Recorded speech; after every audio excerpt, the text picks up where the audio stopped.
FM 104.5 เมกะเฮิรตซ์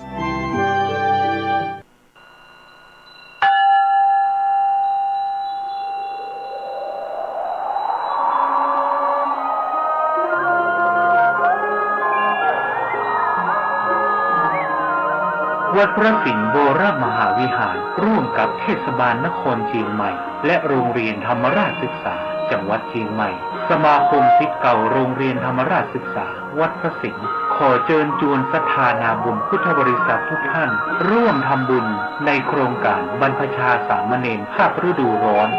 122รูปเพื่อเฉลิมพระเกียรติสมเด็จพระนิธิาธิราชเจ้ากรมสมเด็จพระเทพรัตนราชสุดาสยามบรมราชกุมารีที่ทรงเจริญพระชนมายุ68 พรรษาและเพื่อถวายพระพรแด่สมเด็จเจ้าฟ้ากรมหลวงราชสารินีสิริพัฒน์มหาวชิรราชธิดาและเพื่อน้อมถวายแด่พระเดชพระคุณหลวงพ่อพระอุบาลีคุณูปมาจารย์ฟู่อัตศิวะมหาเถระองค์ผู้ก่อตั้งโรงเรียนธรรมราชศึกษาในวาระครบ122 ปีชาติกาลในวันอาทิตย์ที่ 2 เมษายนพุทธศักราช 2566 ถึงวันพุธที่ 12 เมษายนพุทธศักราช 2566 ติดต่อสอบถามสมัครเข้าร่วมโครงการบรรพชาสามเณรภาคฤดูร้อนหรือรับเป็นเจ้าภาพบรรพชาสามเณรรูปละ 1,500 บาทหรือรับเป็นเจ้าภาพถวายภัตตาหารและน้ำปานะในชื่อบัญชีธนาคารโครงการบรรพชาสามเณรภาคฤดูร้อนวัดพระสิงห์วรมหาวิหารธนาคารกรุงไทยสาขาพระสิงห์เลขที่บัญชี 5400081 460 หรือติดต่อสอบถามรายละเอียดเพิ่มเติมได้ที่พระเทพสิงหวราจารย์ด็อกเตอร์เจ้าอาวาสวัดพระสิงห์วรมหาวิหารโทรศัพท์ 0818838752 และที่พระครูปริยัติกิจจาภิวัตรด็อกเตอร์ผู้ช่วยเจ้าอาวาสวัดพระสิงห์วรมหาวิหารโทรศัพท์ 0892642485 ได้ตั้งแต่วันนี้เป็นต้นไป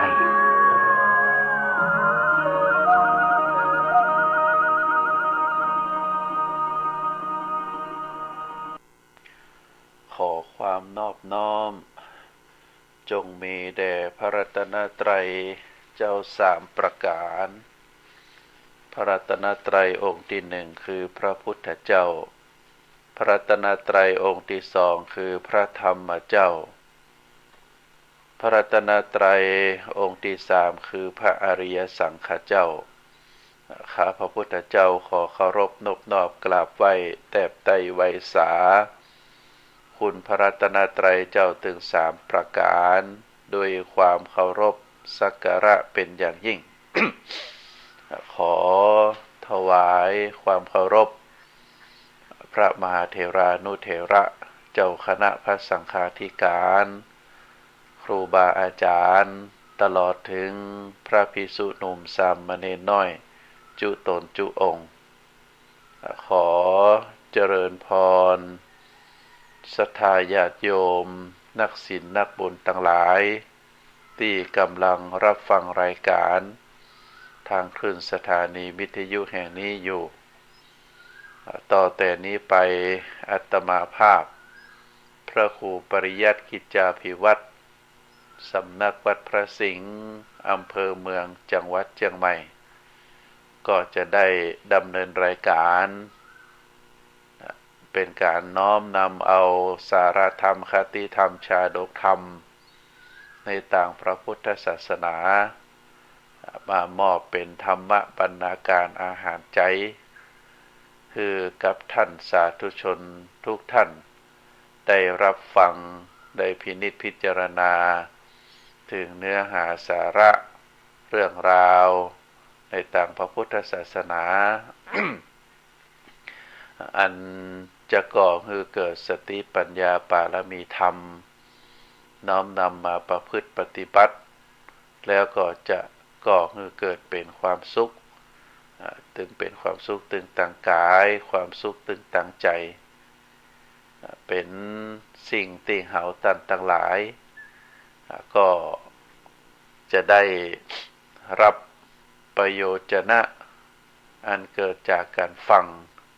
สุสังละพะเตปัญญังอาการฟังตีดีย่อมคือเกิดปัญญาในช่วงเวลาที่อาตมาดำเนินรายการนี้ก็เป็นการจัดรายการบันทึกเทปเสียงมาออกทางสถานีมาได้จัดรายการสดเนื่องจากการปฏิบัติหน้าที่ก็จะมีภาระก็มาได้ออกรายการสดแต่ก็ได้รับความสะดวกอำนวยความสะดวก จากทางขึ้นสถานีวิทยุแห่งนี้ได้นำเทปเสียงของอาตมาภาพมาออกรายการให้ท่านสาธุชนทั้งหลายได้รับฟังกันมีญาติโยมถามว่าท่านพระครูได้จัดรายการตั้งใดพ่องก็ถือโอกาสได้แจ้งให้ท่านศรัทธาญาติโยมได้รับทราบในวันเสาร์และวันอาทิตย์เวลา 11 โมงถึงเที่ยงจัดรายการทางคลื่นสถานี96ตีถ่ายทอดจากขวงพญามังลายภายใต้การกำกับดูแลของมูลนิธิพระธาตุพระบรมธาตุดอยสุเทพโดยการนำของ พระครูวันลบนามบุญพรหม ผู้อำนวยการสถานี96.0 เมกะเฮิรตซ์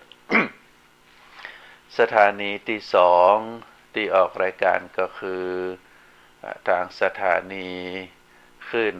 104.5 เมกะเฮิรตซ์ ออกจากวัดฝ่ายหินโดยการนำของท่านอาจารย์ท่านพระครูสมุวิศวัตวรกิจโจผู้อำนวยการสถานีเวลาที่ออกก็คือเวลา3 ทุ่มถึง4 ทุ่ม3 ทุ่มถึง4 ทุ่มทุกคืนวันจันทร์แล้วก็วันเวลา 10 โมงถึง 11 โมงจะมี2 คลื่นสถานีที่ได้ออกรายการก็เชิญศรัทธาญาติโยมได้รับฟังกันตามเวลาดังกล่าวแล้วก็ที่จะบัดใดก็คือจะขออนุโมทนาขอบคุณตั้งขึ้นสถานีวิทยุถึง2 แห่งโดยการนำของท่านผู้อำนวยการตลอดถึงเจ้าหน้าที่ทุกฝ่ายทุกแผนกที่ได้อำนวยความสะดวกให้รายการที่อาตมาภาพได้ออกนำเสียงเรียงนามให้ศรัทธาญาติโยมได้รับฟังกันอาตมาภาพขออนุญาตประชาสัมพันธ์วันที่2 เมษายนทางวัดพระสิงห์วรมหาวิหารร่วมกับเทศบาลนครเชียงใหม่โรงเรียนธรรมราชศึกษาแล้วก็สมาคมศิษย์เก่าโรงเรียนธรรมราชศึกษาได้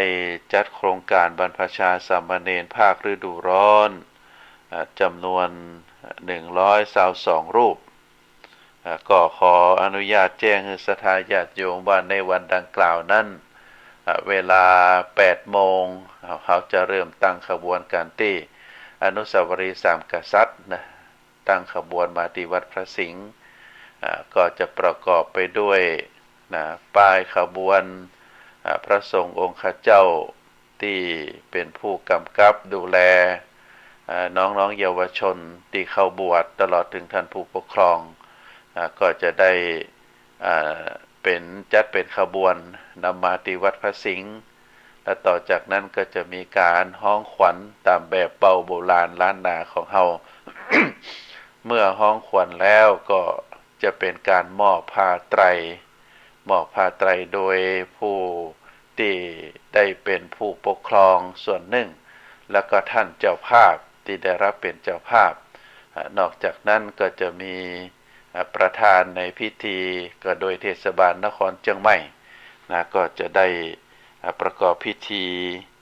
ดังที่ได้แจ้งให้ศรัทธาญาติโยมเป็นการบรรพชาสามเณรภาคฤดูร้อนแล้วก็ขออนุญาตได้เอารายชื่อผู้ที่ได้รับเป็นเจ้าภาพมาประชาสัมพันธ์เป็นการกล่าวอนุโมทนาที่ทุกท่านได้ให้ความสำคัญ ของโครงการบรรพชาสามเณรภาคฤดูร้อนของวัดพระสิงห์ในปีนี้ ได้มีว่าที่ร้อยตรีเดชาสีอ้วนได้รับเป็นเจ้าภาพ2 รูปนางสาวนาหไทยมูลเมืองได้รับเป็นเจ้าภาพ3 รูปคุณบุญชัยกอบสมบัติเป็นเจ้าภาพ10 รูปนางสาวอมรรัตน์อุดมการรับเป็นเจ้าภาพ1 รูป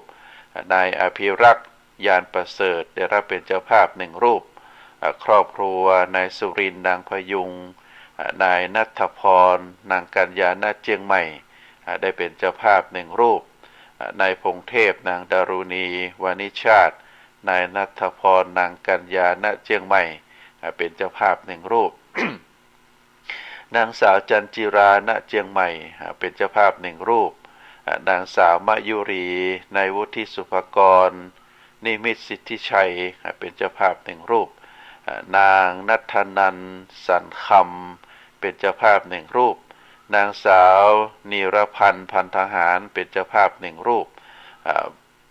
บริษัท558อินเตอร์ฟรุตจำกัดเป็นเจ้าภาพ9 รูปนางสาวนัทเมธินีสุรพันธ์เป็นเจ้าภาพ1 รูปนายสถาพรวงกิติการเป็นเจ้าภาพ11 รูปนคุณปราจีนสัตยมงคลเป็นเจ้าภาพ1 รูปนายสมมาตรนางสว่างจิตสกลกุลเป็นเจ้าภาพ1 รูปนายพิสูจน์รื่นเริงและก็ครอบครัวเป็นเจ้าภาพ1 รูปนายสุชาตินางวีนาสีสมบูรณ์เป็นเจ้าภาพ1 รูปพลตรีตรีพจน์โพธิสอนเป็นเจ้าภาพ1 รูปนางยานินีพ่วงจินดาเป็นเจ้าภาพ5 รูปคุณปิยธิดาโสมนันท์เป็นเจ้าภาพ1 รูปป้อสิงคำแม่บัวคำลาสุทธิเป็นเจ้าภาพ1 รูปป้อนานวันเจริญศิษย์เป็นเจ้าภาพ1 รูป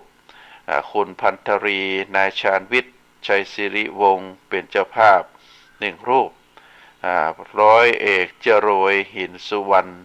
เป็นเจ้าภาพ4 รูปนอกจากนั้นก็มีนางสาวปิยธิดาโสมนันท์นางสาวอุรัสยากรโสมนันท์เป็นเจ้าภาพ1 รูปนางจุฑามาศวงศิรินางสาวเอ็มออนวงศิริเป็นเจ้าภาพ2 รูปแม่สีบุตรวัดหมื่นเงินกองเป็นเจ้าภาพ1 รูปคุณเบรุวีปลีลานุชคุณพิมลรัตน์จิตภาวนาสกุลเป็นเจ้าภาพ1 รูปคุณพัชนีสีติสารและครอบครัวเป็นเจ้าภาพ1 รูปนายพานุสีติสารและครอบครัวเป็นเจ้าภาพ2 รูปคุณจินตนาวาริศเป็นเจ้าภาพ1 รูปแม่กาคณะแม่กากาดลีเชียงวัดพระสิงห์เป็นเจ้าภาพ1 รูปนางสาวดารุณีมนุสุรสิทธิ์เป็นเจ้าภาพ1 รูปแพทย์หญิงณภัทรมนบุญมาเป็นเจ้าภาพ1 รูปนายบัณฑิตประสิทธิ์บุรีรักษ์และก็ครอบครัวเป็นเจ้าภาพ1 รูปนาคุณรัตนาพรยกกรเลิศพงศ์พร้อมด้วยครอบครัวเป็นเจ้าภาพ1 รูปนางจงรักพานชาตรีและครอบครัวเป็นเจ้าภาพ1 รูปคุณนุจินีโฮเป็นเจ้าภาพ1 รูปคุณชุติยาอนันต์ทิพย์เสรีพร้อมด้วยครอบครัวเป็นเจ้าภาพ1 รูปนายเกษมละมูลและครอบครัวเป็นเจ้าภาพ1 รูปคุณจิรพันธ์สุสิริพัฒพงศ์พัทรพงศ์และครอบครัวเป็นเจ้าภาพ1 รูปนางสาวทัศนีขาสวยพร้อมด้วยครอบครัวเป็นเจ้าภาพ1 รูปล้านเหนือลานนาเก้าเป็นเจ้าภาพ1 รูปคุณชนทิชาชัยทิพย์พร้อมด้วยครอบครัวเป็นเจ้าภาพ1 รูปคุณพันธิราพร้อมด้วยครอบครัวเป็นเจ้าภาพ1 รูปคุณตีเลอพงศ์คุณชนาการสิริวัฒน์เป็นเจ้าภาพ1 รูปคุณรัศมีนิ่มไพบูลย์เป็นเจ้าภาพ1 รูปคุณชวานบุตรคุณศรัทธาสนันพานิชเป็นเจ้าภาพ1 รูปอาจารย์ประยูนอาจารย์พิสมัยอัมไพพันธ์เป็นเจ้าภาพ1 รูปค คุณสมยศคุณเกษินีธาราธนกุลเป็นเจ้าภาพหนึ่งรูปคุณสภัชนันท์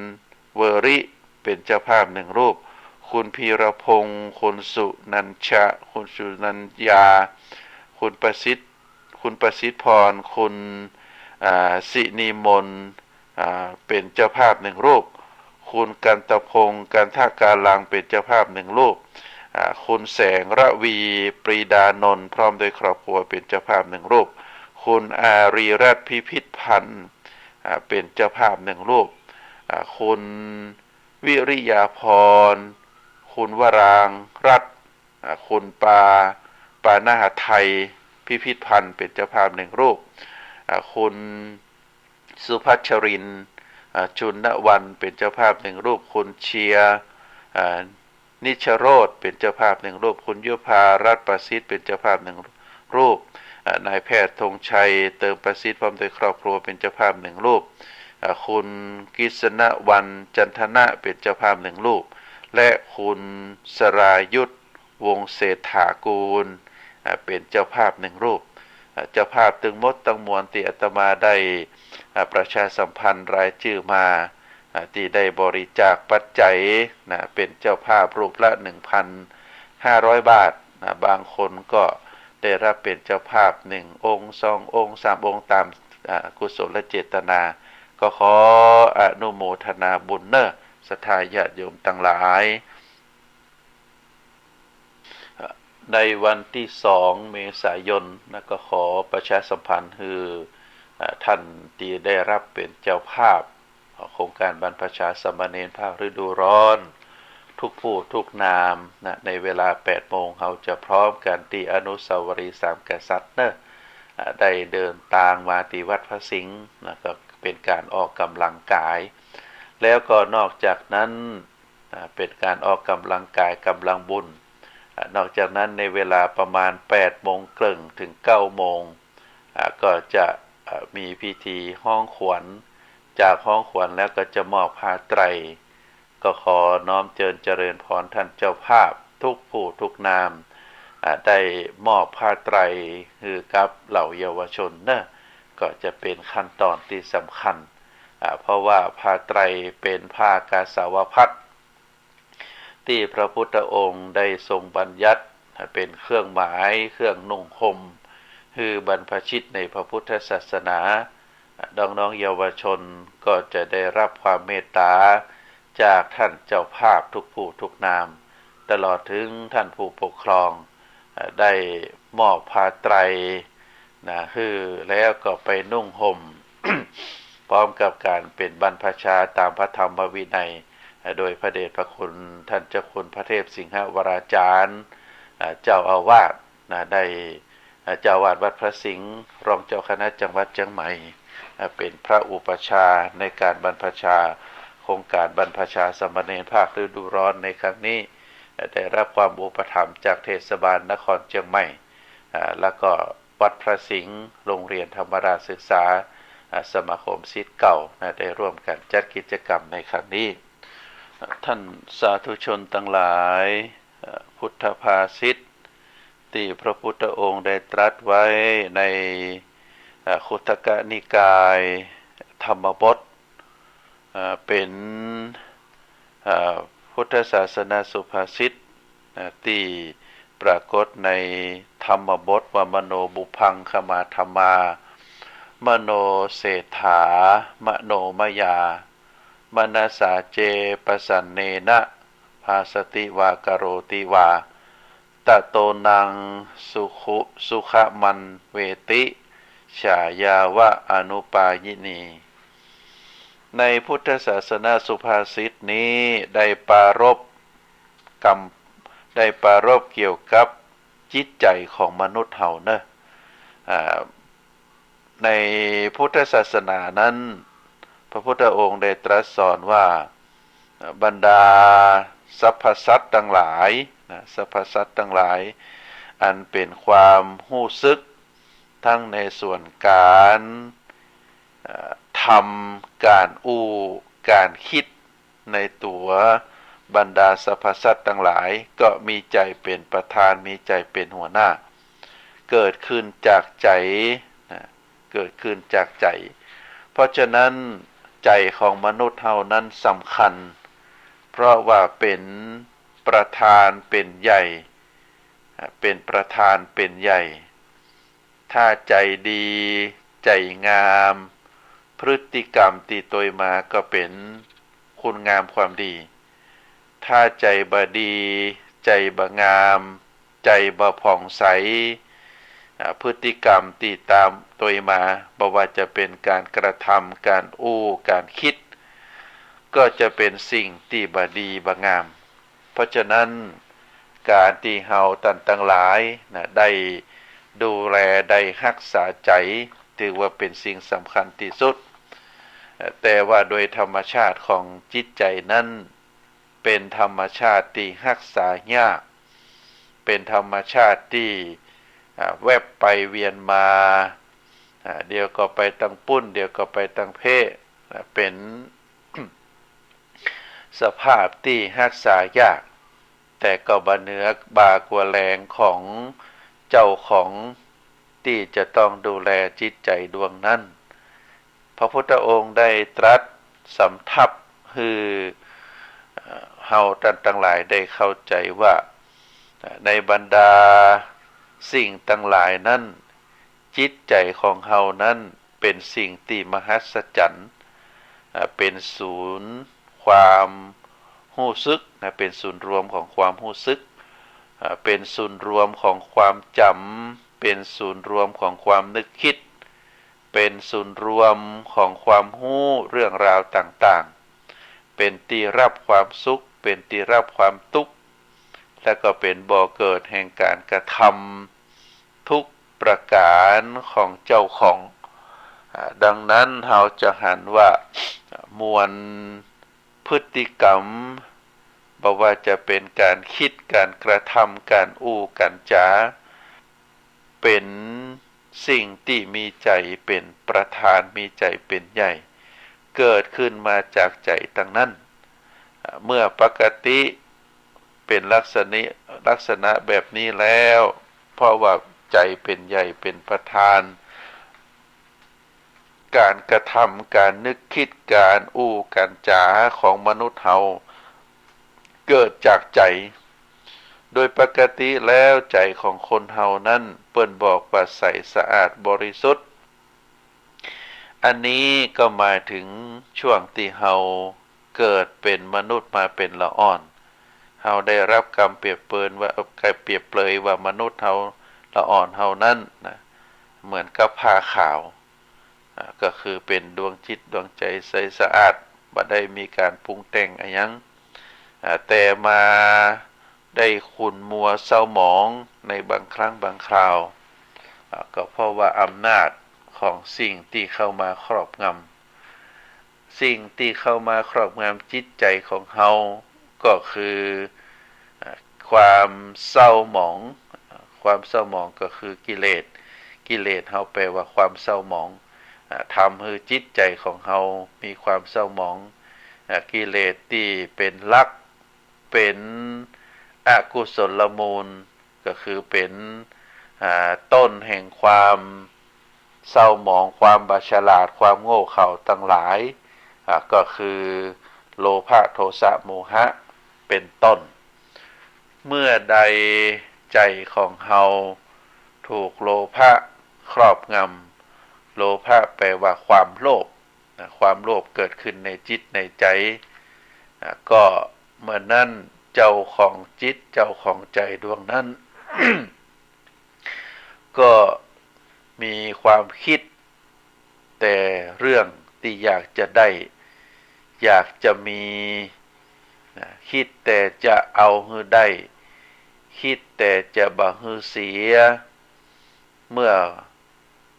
ความโลภครอบงำจิตใจเป็นลักษณะแบบนั้น จิตใจก็จะเศร้าหมองด้วยความคิดอยากจะได้ความโลภนั้นจะปรุงแต่งจิตปรุงแต่งใจครอบงำจิตใจ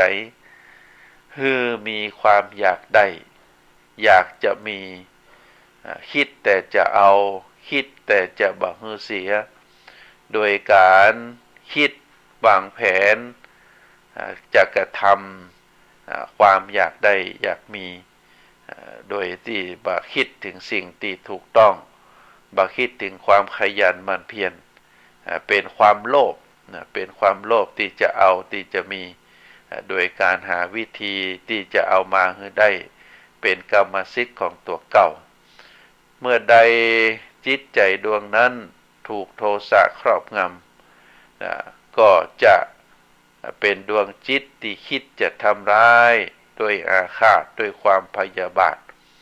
ทำให้เกิดอาการบ่พอใจเกิดความโกรธโมโหโกธาเป็นต้นอันนี้คือดวงจิตดวงใจของคนที่ความโกรธครอบงำเปิ้นแล้วก็เมื่อใดดวงจิตนั้นได้ถูกโมหะครอบงำโมหะก็แปลว่าความหลงความบ่รู้ก็ทำให้เข้าใจในทางที่ตนเองเข้าใจการเข้าใจบางครั้งก็เป็นสิ่งที่บ่ถูกต้องผิดศีลผิดธรรมเป็นมิจฉาทิฏฐิก็ทำให้ดวงจิตดวงนั้นมีความมุ่งมั่นที่จะกระทำที่จะคิดที่จะกระทำการคิดกรรมอู้ที่ออกมาก็จะบ่งบอกว่าดวงจิตดวงนั้นถูกโมหะครอบงำเป็นคนว่ายากสอนยากคนอื่นเตือนก็บ่ได้แล้วเข้าใจว่าการกระทำกรรมอู้ของตัวเก่านั้นถูกต้องที่จริงแล้วมันบ่ถูกต้องตามธรรมตามกฎหมายบ้านเมืองก็ถือว่าบุคคลนั้นได้ถูกความหลงโมหะครอบงำเพราะฉะนั้นท่านสาธุชนทั้งหลายเฮาผู้ที่ในฐานะที่เป็นเจ้าของจิตเจ้าของใจเฮาจะเนี่ยจะใดที่จะให้ใจของเฮานั้นมีความสะอาดมีความบริสุทธิ์อยู่เสมอโดยที่เฮาต้องระมัดระวังบ่ให้จิตใจของเฮาขุ่นมัวระวังบ่ให้ความโลภความโกรธความหลงเข้ามามีอำนาจเหนือใจถ้าใจของเฮาสดใสสะอาดบริสุทธิ์เจ้าของใจดวงนั้นจะจะทำอะไรอย่างก็แล้วแต่สิ่งที่ทำกรรมที่ก็จะเป็นสิ่งที่ใสสะอาดบริสุทธิ์เป็นสุจริตการกระทำก็สุจริตการก็สุจริตความคิดก็สุจริตเมื่อพฤติกรรมต่างๆเป็นเครื่องสะอาดเป็นบริสุทธิ์บ่ผิดศีลบ่ผิดธรรมผลที่จะได้รับก็คือความสุขเพราะความสุขนั้นก็จะติดตามตัวหมู่เฮาไปตลอดเพราะฉะนั้นท่านสาธุชนทั้งหลายจิตใจของมวลมนุษย์เฮานั้นเป็นที่รวมความสุขความทุกข์ทั้งปวงเมื่อใจมีสุขหรือมีทุกข์กายก็จะพลอยสุขพลอยทุกข์ไปด้วยการควบคุมดูแลใจให้เป็นอิสระบ่ให้เป็นทาสของกิเลสเป็นเรื่องจำเป็นที่เฮาจะต้องป้องกันบ่ให้คนเฮานั้นทำผิดบ่ให้ตัวเฮานั้นผิดบ่ให้ตัวเฮานั้นคิดผิดในเบื้องต้นที่สำคัญที่จะบ่ให้เฮาได้มีความทุกข์คนที่ประกอบกรรมทำความผิดต่างๆก็เพราะว่าปล่อยใจให้ไหลไปตามกระแสของกิเลสกระแสของกิเลสนั้นมีความสำคัญหากว่าจิตใจของเฮาไหลไปตามความอยากโดนความอยากครอบงำบ่ว่าจะเป็นการกระทำบ่ว่าจะเป็นกรรมที่ก็จะเป็นกรรมกรรมจาการกระทำที่มีความโลภครอบงำเอาแต่จะให้ได้ การกระทำทุกอย่างก็เพื่อความหันแก่ตัวเก่าจะเอาฮือได้บ่คิดถึงความถูกต้องกรรมอูติออกมาก็เป็นกรรมอูติจะเอาอย่างเดียวนะบ่คิดถึงความถูกต้องบ่คิดถึงศีลถึงธรรมอันนี้ก็เพราะว่าความโลภครอบงำเมื่อใดจิตใจถูกโทสะความโกรธครอบงำการกระทำกรรมอู้ก็จะเต็มไปด้วยความโกรธความอาฆาตความพยาบาทก็ถือว่าเป็นสิ่งที่เรา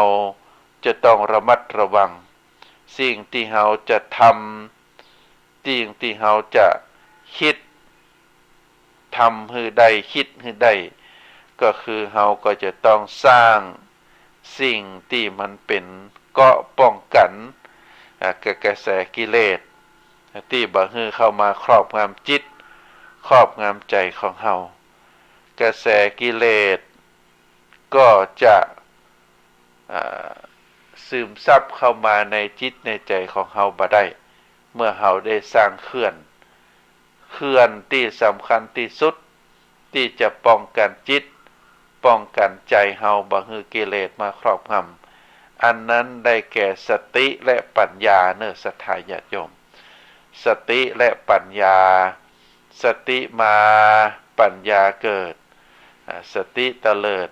ปัญญาก็ทดถอยเพราะฉะนั้นสติคือความหู้สึกหู้สึกตัวว่าเฮาจะบ่กระทำจะบ่คิดจะบ่อู้ในสิ่งที่บ่ถูกต้องโดยที่บ่มีความโลภความโกรธความหลงครอบงำอันนี้เป็นเรื่องที่เฮาต้องระมัดระวังที่สุดที่ยัง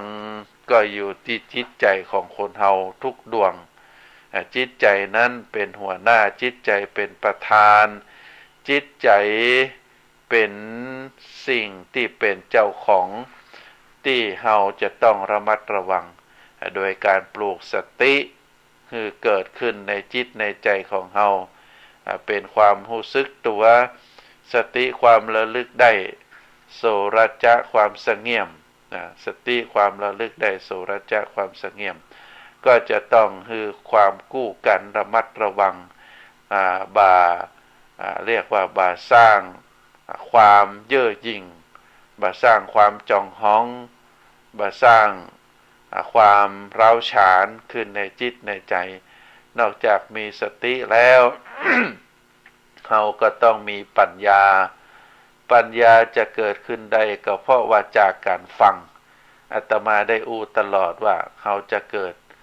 ปัญญาได้เพราะว่าจากการฟังสุสังละภเตปัญญังการฟังเรื่องราวที่ดีย่อมให้เกิดปัญญาการคิดการวิเคราะห์การตรีตรองก็ถือว่าก่อให้เกิดปัญญาการเจริญสมาธิที่มีจิตนิ่งเป็นจิตที่มีเอกคตารมณ์ก็จะก่อให้เกิดปัญญาดวงจิตที่มีสติมีสมาธิจะก่อให้เกิดปัญญาแต่ถ้าดวงจิตดวงใดที่บ่มีสมาธิก็เพราะว่าเป็นดวงจิตที่ว่าวุ่นก็จะบ่เกิดให้มี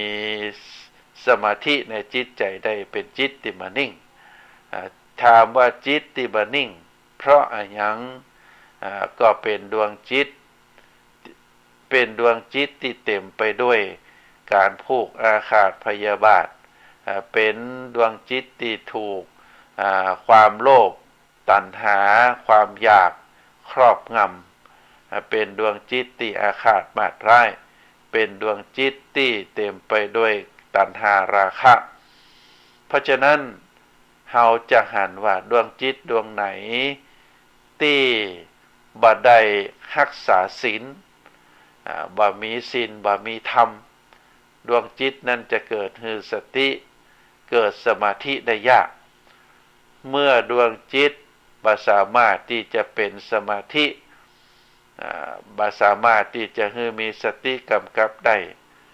ดวงจิตนั้นก็จะก่อให้เกิดปัญญาได้ยาก เฮาจะหันว่าการที่จิตของเฮาจะมีสมาธิได้ก็ต้องเป็นดวงจิตที่มีศีลดวงจิตที่มีศีลดวงจิตที่จะมีศีลได้ดวงจิตนั้นก็จะต้องเต็มไปด้วยเมตตาเต็มไปด้วยความบาหันแก่ตัวเต็มไปด้วยที่เสียสละบ่มีความตณีเพราะฉะนั้นความเชื่อมโยงในหลักการที่พระพุทธเจ้าได้สอนไว้ก็จะเชื่อมโยงกันถึงหมดศรัทธาญาติโยมที่ครูบาอาจารย์ได้กล่าวสอนให้หมู่เฮาว่าจะไปละทานศีลภาวนาจะไปละจะไปทิ้งทานศีลภาวนาเพราะทานหมายถึงการให้สิ่งของการให้โอกาสการให้อภัยก็เป็นพื้นฐานที่จะปูให้จิตใจของเฮานั้นเป็นดวงจิตที่อ่อนโยนเมื่อจิตใจของเฮาเป็นดวงจิตที่อ่อนโยนมีความเมตตาเพราะว่าเป็นดวงจิตที่บาหันแก่ตัวเป็นดวงจิตที่บ่มีความตณีก็จะก่อให้เกิดรักษาศีลได้ง่ายรักษาศีลได้ครบศีลอย่างน้อยศีลถึง5ข้อเมื่อเฮาสามารถที่จะบังคับจิตบังคับใจของเฮาเป็นสภาพจิตที่ดีเป็นสภาพจิตที่ใสสะอาดเป็นสภาพจิตที่บริสุทธิ์ก็จะทำให้จิตใจของเฮานั้นเต็มไปด้วยคุณงามความดีมีเมตตามีความกรุณามีความสันโดษต่อสามีภรรยาเป็นดวงจิตที่มีความซื่อสัตย์สุจริตเป็นดวงจิตที่มีสัจจะอยู่ในจิตใจบ่มีคิดที่จะโกหกหลอกลวงคนอื่นมีสติกำกับเพราะฉะนั้นเมื่อมีสติกำกับเป็นดวงจิตที่มีความซื่อสัตย์สุจริตเป็นดวงจิตที่มีความยึดมั่นสันโดษในสามีภรรยาสร้างครอบครัวที่ดีนอกจากนั้นแล้วก็เป็นดวงจิตที่มีอาชีพสุจริตบ่ลักบ่ขโมยเป็นดวงจิตที่ประกอบสัมมาชีพบ่ลักบ่ขโมยบ่หันแก่ตัวบ่ไปทำร้ายคนอื่นเฮาก็ถือว่าดวงจิตดวงนั้นเต็มเปี่ยมไปด้วยคุณธรรมแล้วก็สามารถที่จะให้เกิดสมาธิได้ก็เพราะว่าเป็นดวงจิตที่ใสสะอาดบริสุทธิ์มีพื้นฐานที่ดีเมื่อดวงจิตดวงนั้นมีความเงียบมีความสงบมีสมาธิเป็นฐานก็จะก่อให้เกิดปัญญาเพราะฉะนั้นศีลสมาธิปัญญาเฮาก็จะหันว่าเป็นความเชื่อมโยงกันของดวงจิตที่มีศีลก็จะเป็นดวงจิตที่มีสมาธิเมื่อดวงจิตที่มีสมาธิก็จะก่อให้เกิดปัญญาเมื่อเกิดปัญญาแล้วก็จะเกิดองค์ความรู้สามารถที่จะประพฤติปฏิบัติธรรมในขั้นสูงขึ้นไปก็สามารถที่จะบรรลุธรรมที่พระพุทธองค์ได้ตรัสบอกไว้บอกว่าจะเป็นโสดาปัตติมรรคโสดาปัตติผลสกทาคามีมรรคสกทาคามีผลอนาคามีมรรคอนาคามีผลจนถึงอรหันตมรรคอรหันตผลจะเกิดขึ้นได้ก็ภายใต้ดวงจิตของเฮาก็คือจิตที่มีศีลสมาธิปัญญาจิตที่จะมามีศีลได้ก็ตามที่กล่าวแล้วว่าจะต้องปูพื้นฐานโดยทานศีลภาวนาเมื่อทานศีลภาวนาสมบูรณ์ก็จะก่อให้เกิดระดับที่สูงขึ้นไปเป็นไตรสิกขาก็คือศีลสมาธิปัญญาอันนี้เป็นเรื่องของจิตของใจของหมู่เฮาเนอะศรัทธาญาติโยมทั้งหลายเฮาจะหันว่าการกระทำทุกสิ่งทุกอย่างบ่ว่าจะเป็นการเรียนหนังสือการประกอบอาชีพ ที่คนเฮาแต่ละคน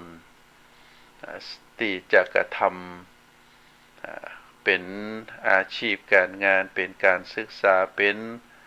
การประกอบกิจกรรมอันใดอันหนึ่งก็ดีก็เฮาจะหันว่าใจนั้นสำคัญใจนั้นสำคัญที่สุดเมื่อเฮาได้ฮู้เมื่อเฮาได้ฮู้จิตฮู้ใจของเฮาแล้วก็ได้มีจิตมีใจที่จะกระทำในสิ่งต่างหลายเหล่านั้นเมื่อเฮาได้ฮู้ได้มีจิตมีใจก็ก่อให้เกิดความพอใจเมื่อเฮามีความพอใจแล้ว ที่จะกระทำในสิ่งนั้นๆเฮาก็ทำด้วยความพอใจ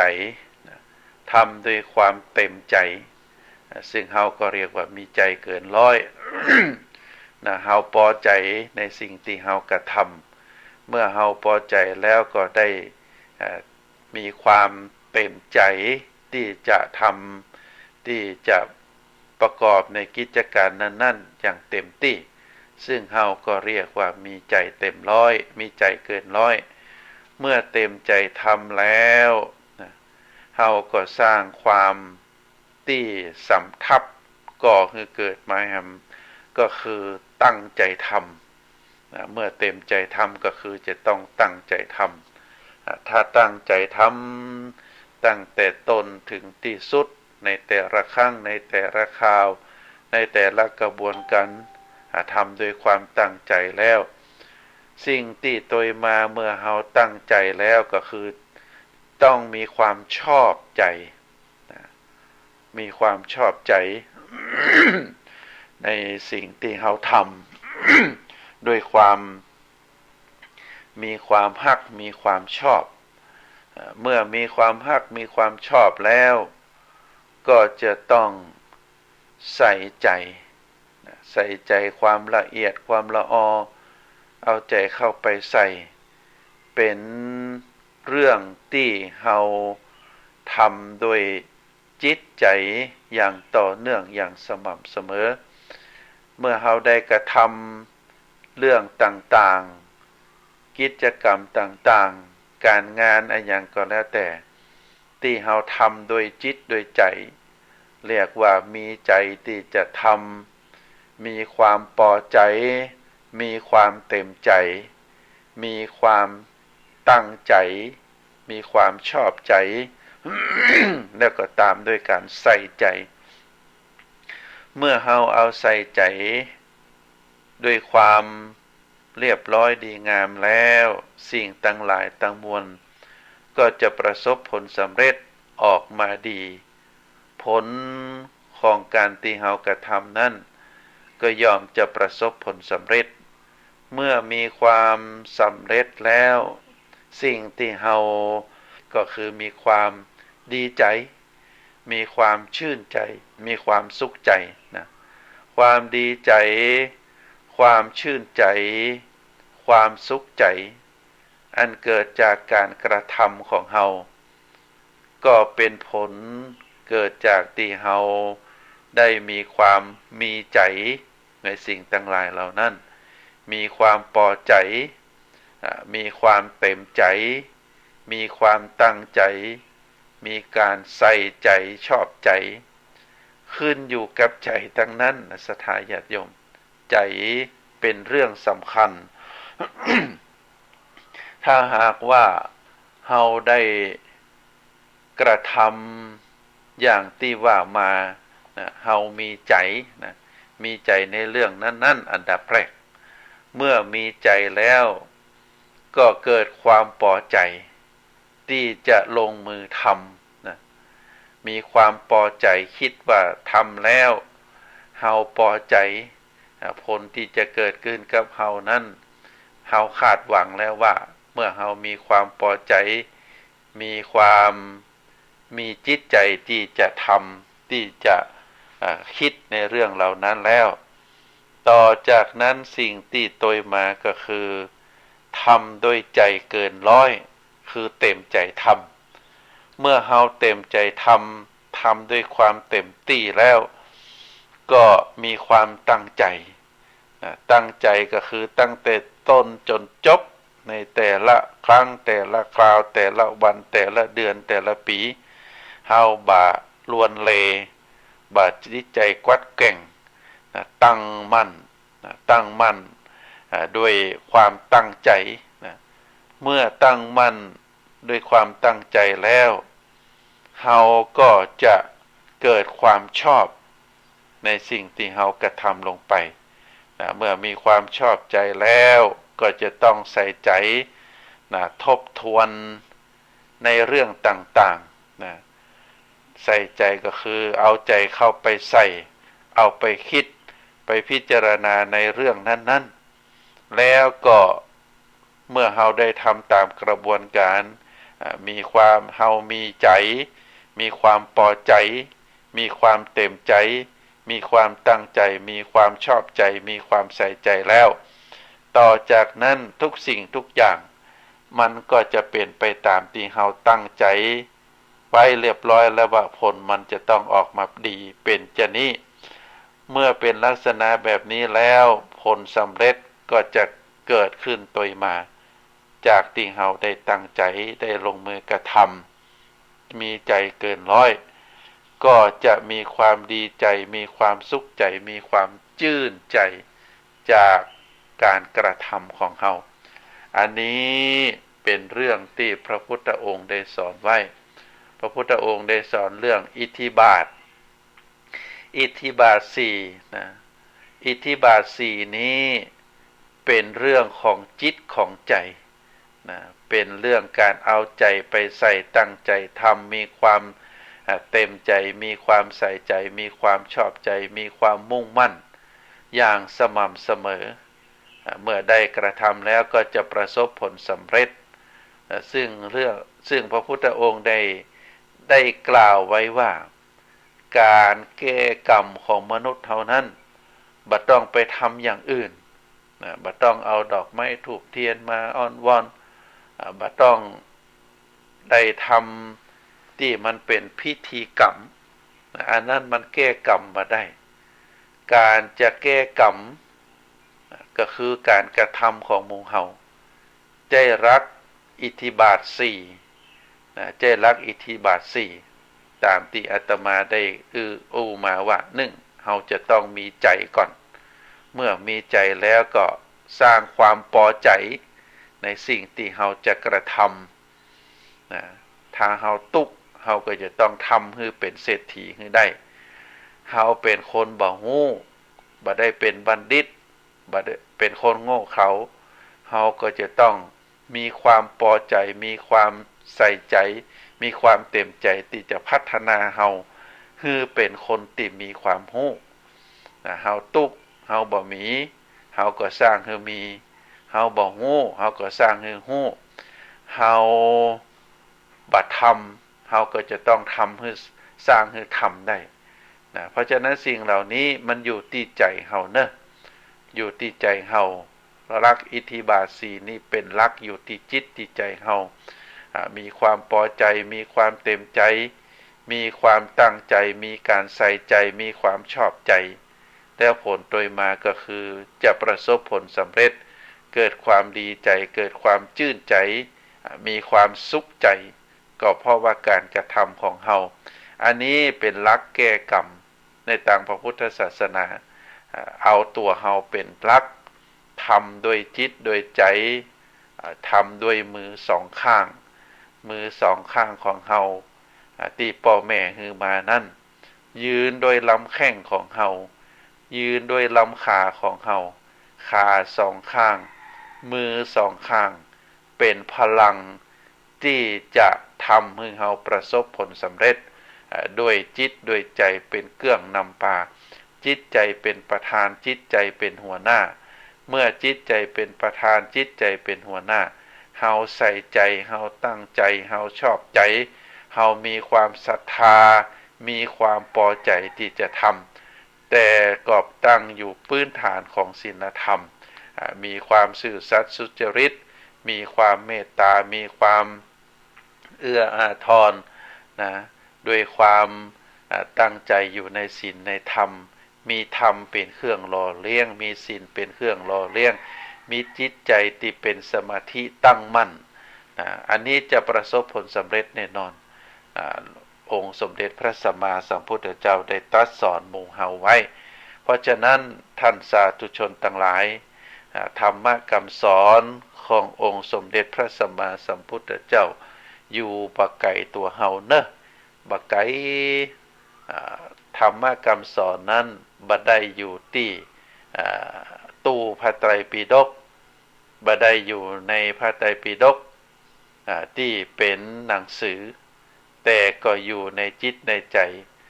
อยู่ในหนังสือนั่นเป็นรักษาไว้เพื่อที่ให้หมู่เฮา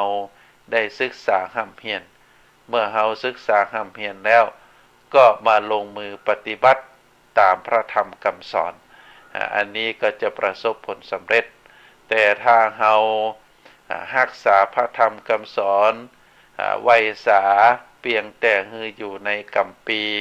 อยู่ในปับธรรมอยู่ในหนังสือพระไตรปิฎกสร้างตูหนังสือพระไตรปิฎกอย่างดีอย่างงามแต่บ่ได้เอามาประพฤติปฏิบัติบ่ได้มาศึกษาห้ำเฮียนบ่ได้มาแก้ไขนิสัยของตัวเก่ามันก็ยากนะอยู่ไกลตัวเฮาเกินไปแต่ถ้าเฮาพิจารณาให้ดีๆแล้วธรรมะคำสอนของพระพุทธเจ้าบ่ได้อยู่ที่ไหนอยู่ในจิตอยู่ในใจของเฮาธรรมะคำสอนที่พระพุทธองค์ได้ตรัสสอนไว้บ่ว่าจะเป็นศีลสมาธิปัญญาบ่ว่าจะเป็นทานศีลภาวนาเป็นธรรมะเบื้องต้นเป็นคุณงามความดีเบื้องต้นบ่ได้อยู่ที่ไหนอยู่ในจิตอยู่ในใจเมื่อจิตใจเฮามีจิตใจเฮาพอใจจิตใจของเฮานั้นมีความตั้งใจมีความชอบใจมีความใส่ใจก็จะอยู่ที่พฤติกรรมของเฮาทำถึงวันวันละเล็กวันละน้อยก็จะมีความสมบูรณ์อยู่ในจิตใจ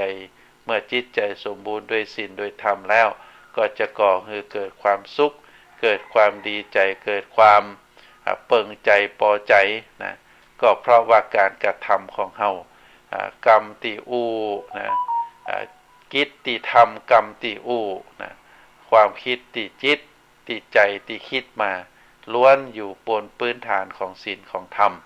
อันนี้ก็ฝากให้ศรัทธาญาติโยมทุกท่านได้พินิจพิจารณาเถอะอาตมาภาพได้ดำเนินรายการ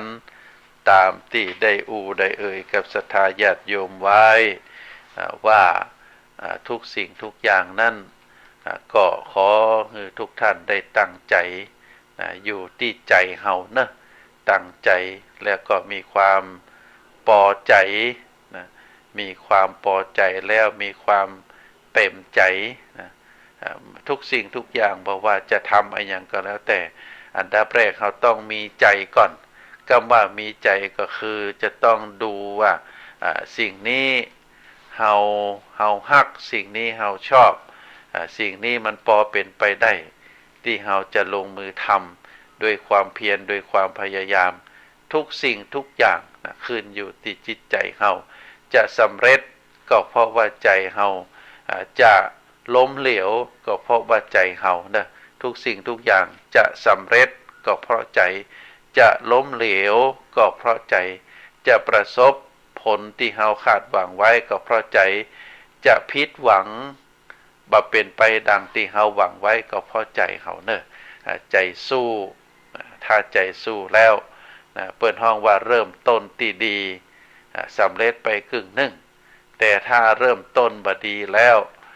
จิตใจล้วนเลบ่ตั้งใจบ่มีใจบ่ใส่ใจอันนี้จะประสบผลสำเร็จยากแต่ถ้าเริ่มต้นที่ดีมีใจได้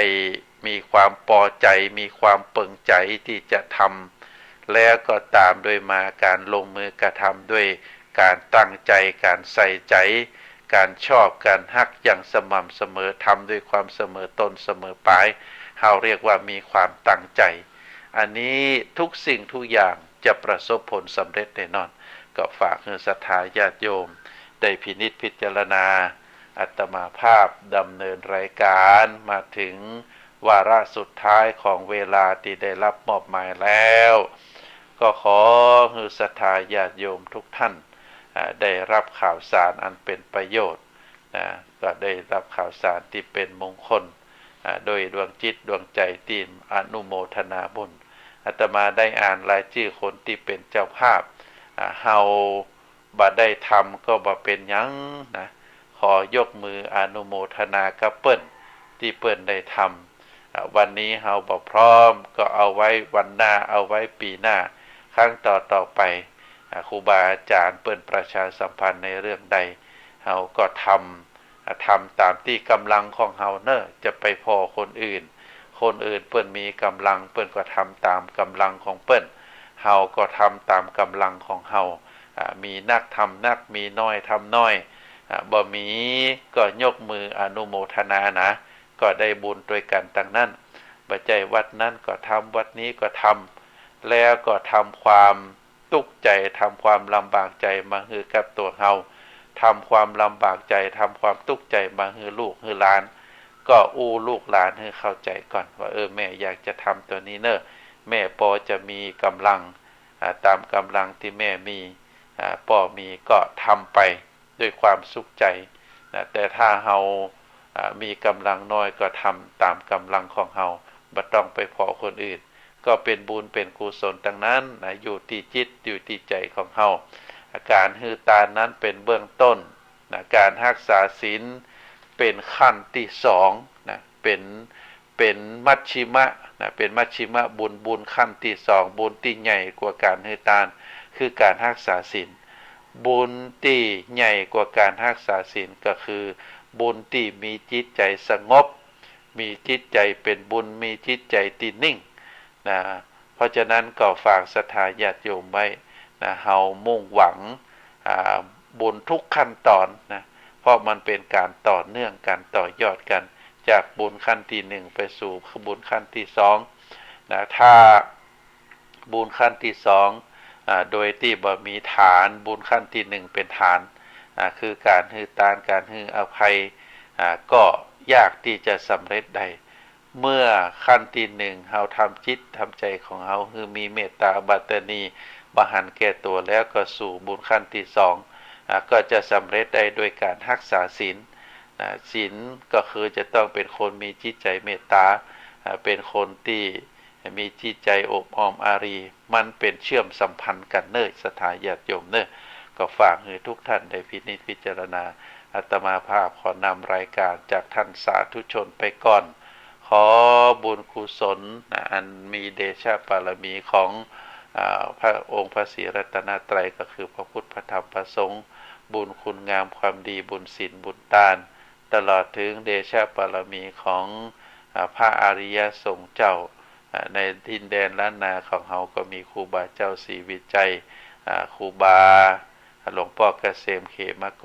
หรือครูบาอาจารย์ท่านอื่นๆก็ขอได้รวมกันเป็นตบะเป็นเดชะเป็นพระปัจจัยอำนวยผลคือศรัทธาญาติโยมนักศีลนักบุญที่ที่ได้ทำบุญก็ดี